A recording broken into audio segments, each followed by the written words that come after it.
পাতিল দিয়ে গ্যাসের চুলায় একদম সহজ ভাবে হোটেলের মতো তন্দুরি রুটি আপনাদের বানিয়ে দেখাবো। অনেক বেশি সহজ, যে কেউ বানিয়ে ফেলতে পারবেন।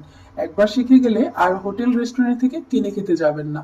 এই রেসিপি শেখার পর থেকে বাইরে থেকে আমি আর কিনে খাই না, কারণ বাসায় বানানো খাবার সবসময় হেলদি এবং মজার হয়। এটা যে কি পরিমাণ পারফেক্ট হয়েছে আপনারা দেখেই হয়তো বুঝতে পারছেন। আমার তো এক্সট্রা করে আর কিছু বলার নেই। এই রোজায় ইফতার আইটেম হিসাবে এই রেসিপিটা আপনারা পছন্দের লিস্টে রাখতে পারেন।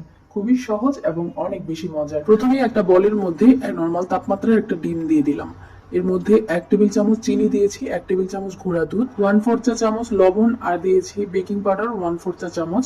তারপর এখানে ইস্ট ব্যবহার করেছি 1 চা চামচ। ইস্ট আপনারা যে কোনো মুদি দোকানে পেয়ে যাবেন, 50 থেকে 100 টাকার মধ্যেই পাওয়া যায়। আর ইস্ট দিয়ে মূলত পাউরুটি, বেকারি আইটেম তৈরি করা হয়। ডিমের সাথে সব শুকনো উপকরণগুলো ভালো করে মিশিয়ে নেওয়ার পর এখানে 2 টেবিল চামচ সয়াবিন তেল আর 1 কাপের একটু কম দিয়েছি হালকা কুসুম গরম দুধ। এবার 2 কাপ ময়দা অ্যাড করে দিলাম। আলতো করে সবকিছু মিশিয়ে নিব।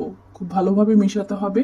তারপর এরকম আঠালো একটা ডো তৈরি করে নিতে হবে। এটা একটু নরম করে করলে তন্দুরি রুটিটা একদম সফট এবং তুলতুলে হয়। ডোটা যখন হাতে লেগে লেগে আসবে তখন অল্প করে একটু তেল দিয়ে এটাকে আলতো করে মথে নিলেই দেখবেন হাতে আর লেগে আসবে না। ডোটাকে গোল বলের মতন শেপ দিয়ে এটাকে রেস্টে রেখে দিতে হবে 2 ঘন্টার জন্য। তো আমি হাতে সময় ছিল না, 1 ঘন্টার জন্য রেস্টে রেখেছিলাম। 1 ঘন্টার পর দেখেন আমার ডোটা এই অবস্থা হয়েছে, একদম ফ্লাফি এবং সফট, ফুলে ডবল হয়ে গেছে। এখন ডোটাকে ভালো করে মথে নিতে হবে। তারপর একটা ছুরির সাহায্যে একই রকম সাইজ করে ডোগুলো কেটে নেব। গোল গোল শেপ দিয়ে এগুলোকে একটা বলের মধ্যে রেখে দিব ঢাকনা দিয়ে ঢেকে, এতে করে উপরটা ড্রাই হয়ে যাবে না। একটা ডো নিয়ে লম্বা শেপ করে রুটিটা বেলে নিব। আপনারা চাইলে গোল করেও বানাতে পারেন, আপনাদের যেমনটা পছন্দ বানিয়ে নিতে পারেন। হোটেলের নান রুটির পুরুত্ব একটু মোটা হয়, তো দেখতেই পাচ্ছেন আমি থিকনেসটা কিন্তু একটু মোটা রেখেছি। চুলা রাসটা লো করে দিয়ে তার উপর একটা পাতিল বসিয়ে গরম করে নিয়েছি। তন্দুরি রুটিটা পাতিলের উপর দিয়ে 10 সেকেন্ড অপেক্ষা করার পর এটাকে উল্টিয়ে চুলা রাস বাড়িয়ে উপরের দিকটা ছেঁকে নিতে হবে। দেখুন এটা কতটা পারফেক্ট হয়েছে। উপর দিয়ে আমি বাটার ব্রাশ করে দিচ্ছি। এটা করলেও হয়, না করলেও হয়, তবে বাটার দিলে দেখতে ভালো লাগে, উপরটা শক্ত থাকে না, বাটারের ফ্লেভার পাওয়া যায়। তো একইভাবে করে বানানো হয়ে গেল আজকে সবগুলো তন্দুরি রুটি।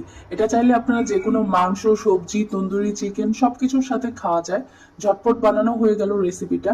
দেখতেই পাচ্ছেন কতটা পারফেক্ট আর সফট হয়েছে। তো আজকে আমি চিকেন মশলার সাথে এটা সার্ভ করেছি। খেতে আলহামদুলিল্লাহ অনেক মজার ছিল। ভিডিওটি সম্পূর্ণ দেখার জন্য অসংখ্য ধন্যবাদ। সবাই ভালো থাকবেন। আল্লাহ হাফিজ।